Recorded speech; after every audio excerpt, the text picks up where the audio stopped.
Donc, pas besoin de chercher, de toute façon tu trouves. Tu trouves au présent. Oui, au présent. Voilà le premier message.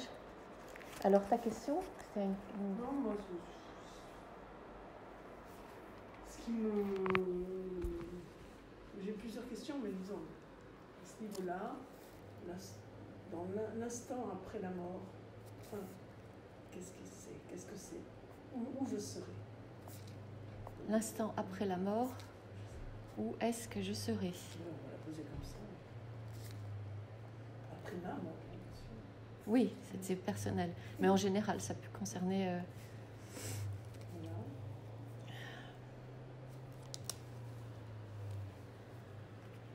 Alors, la réponse... alors déjà, je vais leur demander qui est-ce. Ils disent que ce sont ceux qui communiquent tout le temps avec moi. Donc, des êtres de lumière,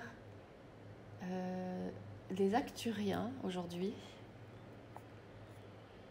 qui sont des êtres de la conscience christique, de l'énergie christique. Alors, où est-ce que je serai? Je te regarde pas forcément, hein, ne t'inquiète pas, je suis dans le... Alors, ils ont dit quelque chose. Ils disent, tu y es déjà. Pas besoin de l'écrire, on enregistre.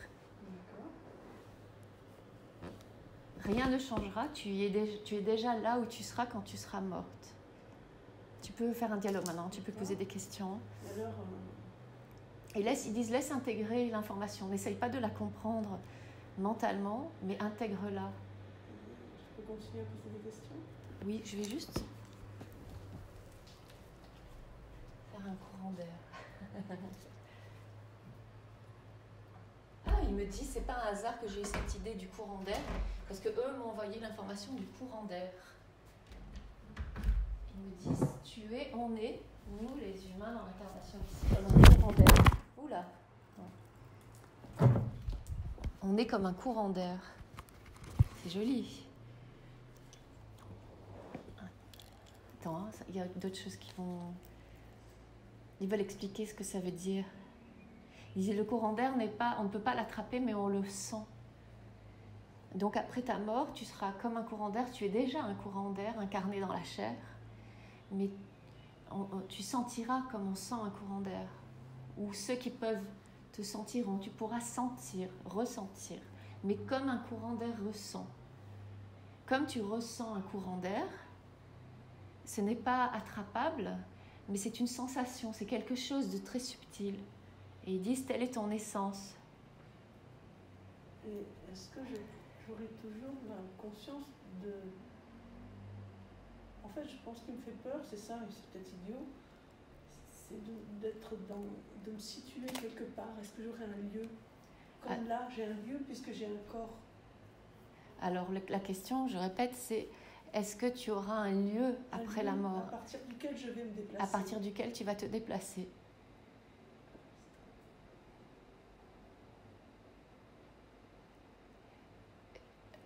Bon, ça sort sans filtre. Hein. Après, c'est très spirituel ce qu'ils répondent. Ils disent de lieu, il n'est point. Car dans cette dimension, il n'y a pas de lieu.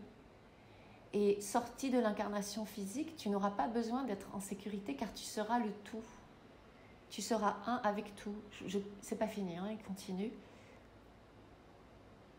Parce que je leur demande, mais précisez. Parce que quand même, on a cette notion, effectivement, d'appartenir à un endroit, d'un repère. C'est ça, hein? Oui. Donc, ils me font penser repère et ils disent, ton père, le père sera là. Le père de tout l'univers. Le un. Donc, tu n'auras plus besoin de père puisque tu seras un avec le père. Concernant cette angoisse que tu as et cette peur, elle est propre à l'incarnation humaine. Pas fini, hein?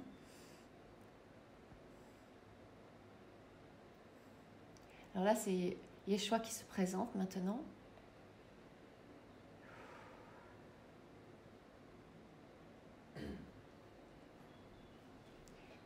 Il dit, l'étape qu'il t'est proposée, c'est de stopper l'identification au corps, qui est lieu de souffrance.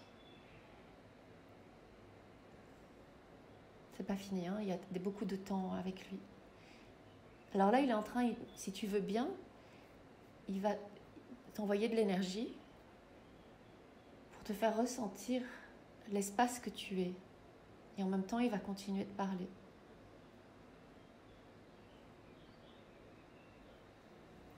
Tout cet amour.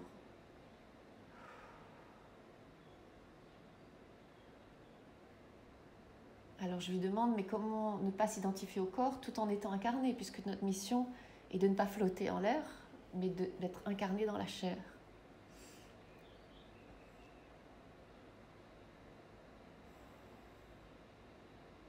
Il dit, tu peux habiter un endroit sans pour autant t'identifier à l'endroit. Tu peux être dans la matière, dans ce corps, sans pour autant t'identifier et y attacher ton identité. Ce corps n'est pas toi.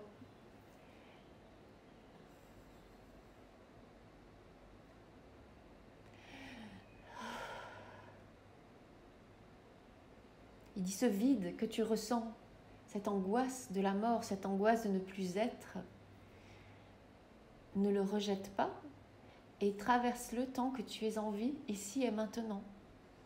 Ne le donne pas au mental. Ton corps est un outil. Ton corps te permet de, comme ressentir un courant d'air, tu ne peux pas penser le courant d'air pour le comprendre, tu dois le ressentir. Telle est ton expérience humaine, d'utiliser ce corps pour ressentir. Mais c'est juste un outil. Et il ne t'est pas demandé, pour ta propre paix intérieure, de t'identifier à ce corps. Est-ce que tu t'identifies à ta voiture ? Est-ce que tu t'identifies à ton téléphone ? Ce sont des outils qui te permettent d'augmenter ton expérience et de la rendre plus facile.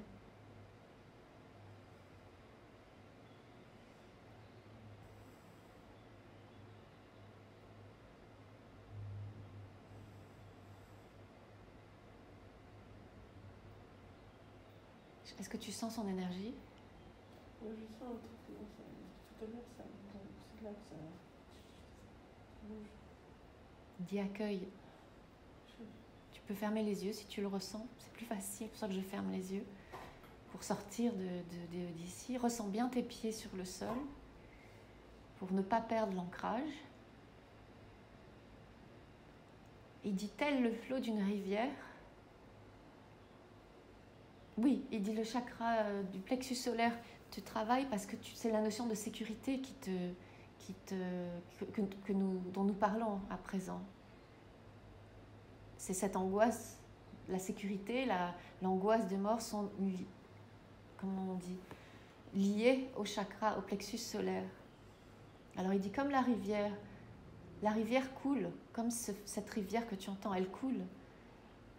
Elle se laisse guider par la matière, selon la matière qui se présente. Ce n'est pas la rivière qui décide du chemin, c'est la configuration matérielle de la terre, des rochers, de l'inclinaison qui font son chemin.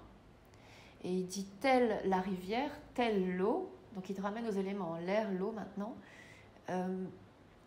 Laisse-toi guider par ce corps, mais la rivière pour autant ne s'identifie pas et n'a pas besoin il dit ressens la rivière, elle n'a pas besoin des pierres pour être, n'est-ce pas ?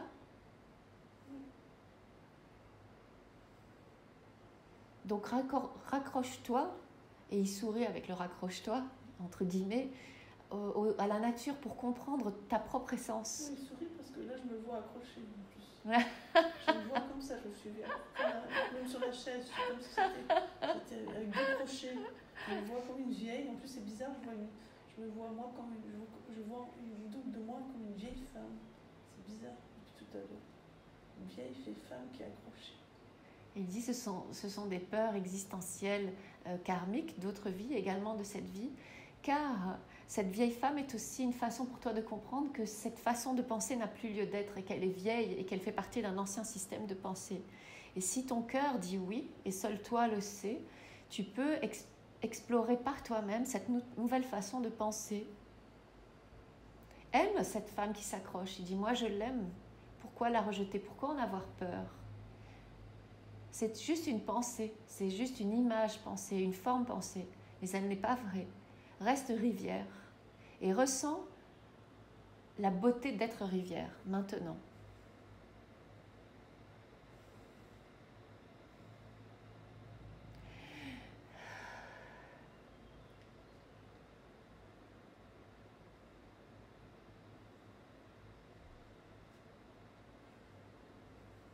Laisse-toi porter, laisse couler.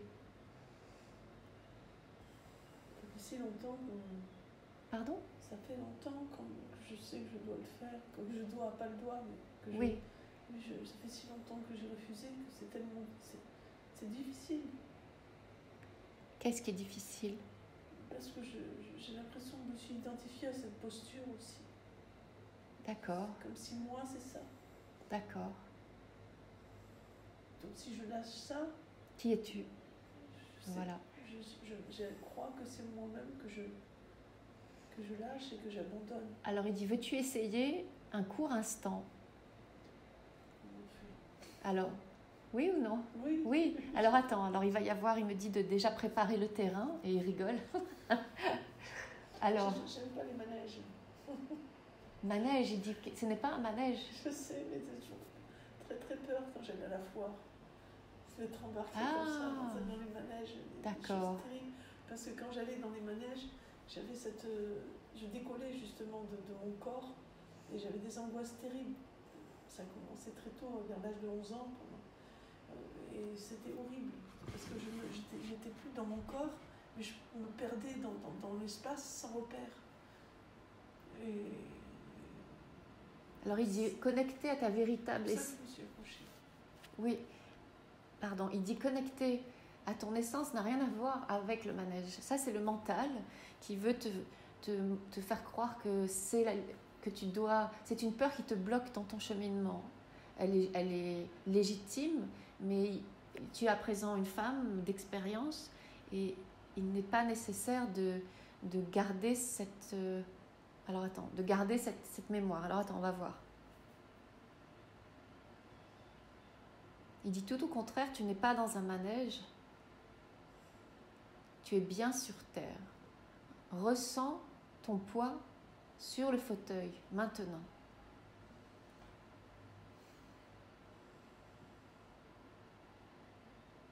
Ressens tes pieds qui touchent le sol. Ressens ton corps qui se soulève à la respiration et qui s'affaisse à l'expiration. Et observe.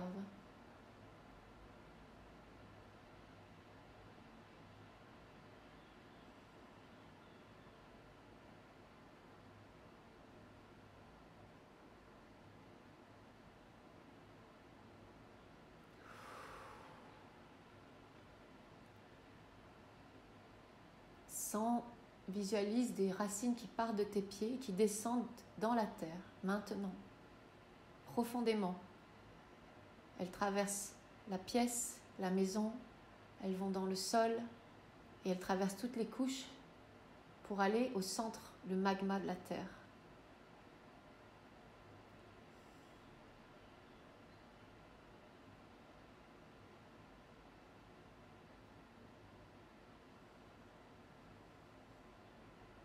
Il dit, tel un arbre, l'arbre ne s'accroche pas. L'arbre déploie ses racines dans la terre pour pouvoir s'élever vers le ciel. Tu peux être connecté, et il t'est demandé d'être connecté à la terre, à ton expérience physique, mais sans t'accrocher. Donc visualise que tu es un arbre et que les racines partent de tes pieds et sans cette gravité, te garder au sol. Pour avancer sur ton chemin, tu vas devoir, ces prochains jours, semaines, selon le temps qui te semble juste, travailler l'ancrage à la terre, dans le corps, dans la présence.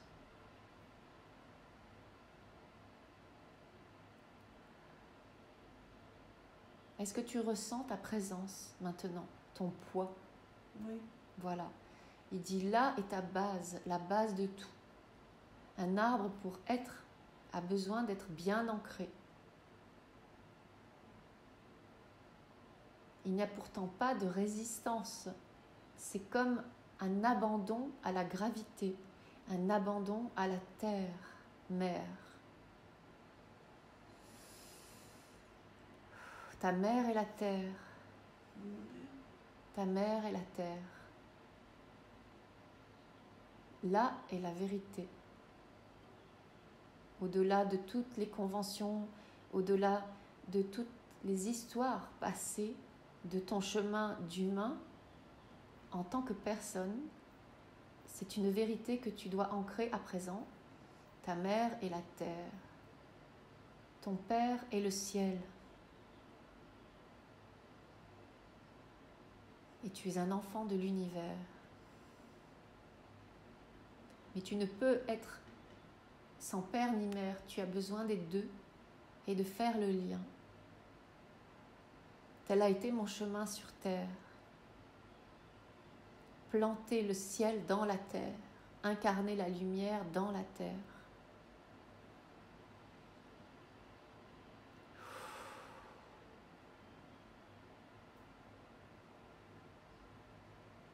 Reste dans cette présence un instant. Tu peux laisser passer tes pensées, les laisser te traverser, comme un arbre voit les oiseaux passer, les insectes, les nuages, mais il ne bouge pas. Il ne s'y accroche pas.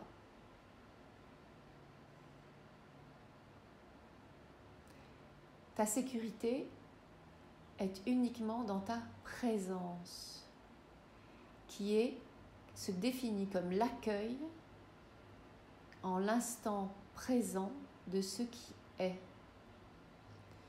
Quand tu auras traversé le voile et seras dans ce que tu appelles la mort, en tout cas la mort du corps, tu seras toujours présente et témoin de ce qui est. Juste comme une pièce de théâtre, le décor va changer. Les rôles, les règles seront différentes, mais ta présence est toujours la même. Toi, témoin de ce qui est, dans l'instant présent.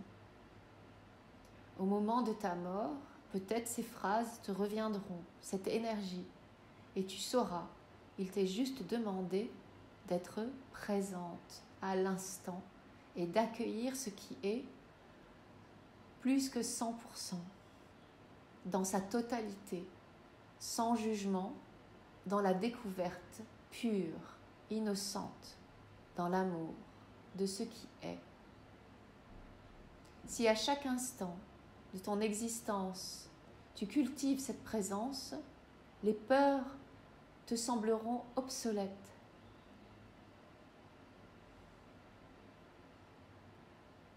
Alors là, la personne qui parle maintenant, ça s'est transformé, c'est Maître Saint-Germain.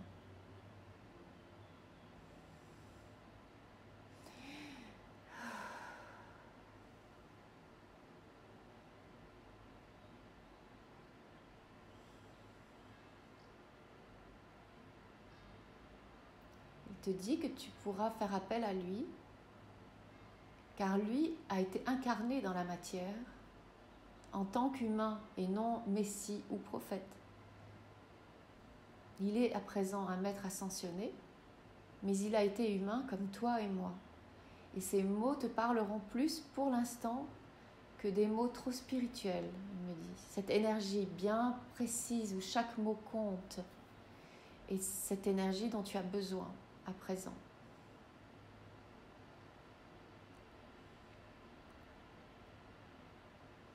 Est-ce que tu as des questions ou des réflexions?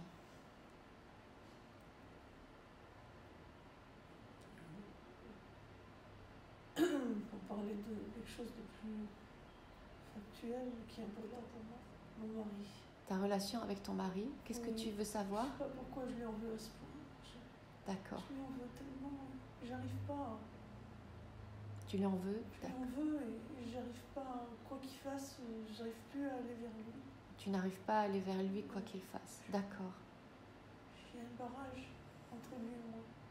D'accord. Alors là, Marie est arrivée, mais de toute façon, ça les fait rire quand je dis ça, c'est toute la clique. Mais elle dit ton cœur est en peine, donc cette attitude n'est pas juste et tu le sais. Car si cette attitude était juste, tu n'aurais pas de peine, mais tu te sentirais dans la joie et libéré. Donc déjà, part de ce principe, elle dit. Après, la question est en train de monter, on va voir ce qu'elle dit. Et Maître Saint-Germain est toujours là. Non, il me dit que c'est bon, lui t'a guidé et a transmis son énergie sur toi et tu verras comment ça se présente. Alors maintenant, il semblerait que ce soit des femmes qui soient là. Donc c'est Marie-Madeleine et Marie, la mère Marie.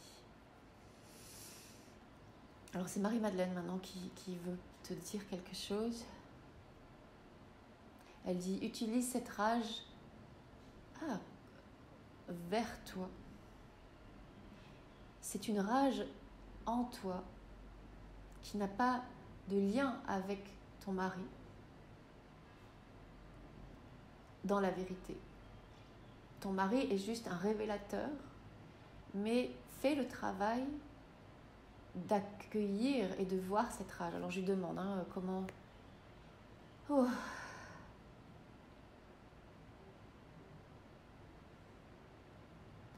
Alors il semblerait que ça soit lié à une blessure d'enfance dans cette incarnation, une rage. Alors on va voir ce qu'elle est, l'identifier. Comment tu te sens ? Ouais, si ça doit sortir, ça sortira. Hein. Laisse faire les pleurs, voilà. Reste bien ancré tel l'arbre, n'oublie pas l'arbre.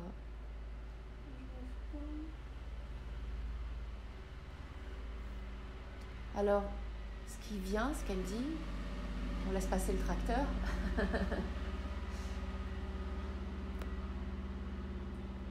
Elle dit, c'est la rage de ne pas être vue.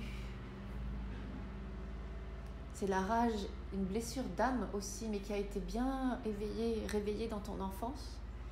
La rage de ne pas être vue à ton niveau pour ce que tu es et ce que tu sais être. Et c'est juste cette rage-là. Alors je demande, alors ils me disent de ne pas dire ce que je demande, mais de juste les laisser parler.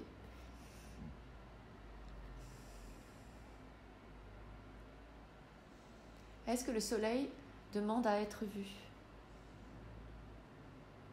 C'est pour ça que nous t'avons dit, donc c'est toute l'énergie féminine qui te parle, christique, c'est pour ça que nous t'avons dit que cette rage, tu dois la retourner contre toi.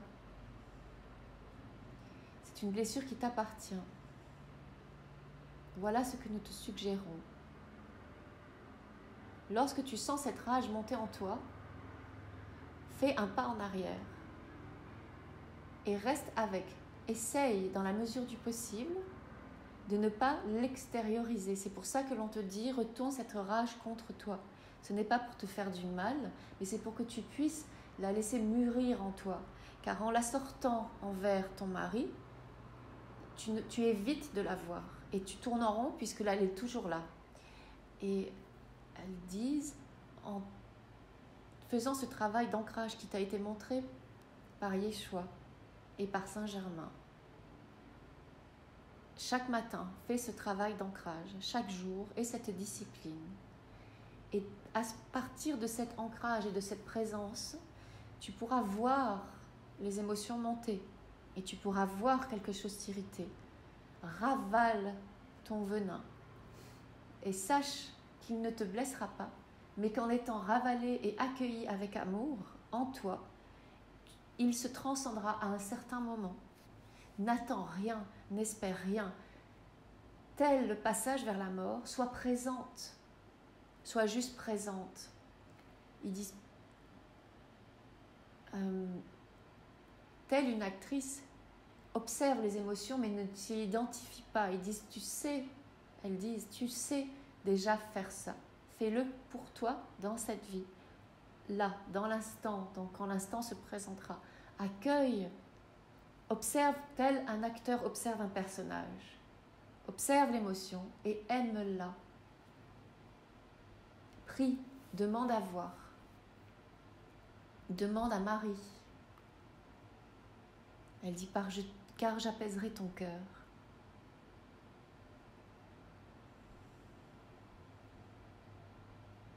Là, elle est en train de t'envoyer de l'énergie maintenant. Au niveau du plexus, où effectivement, ça brouille, ça bouillonne.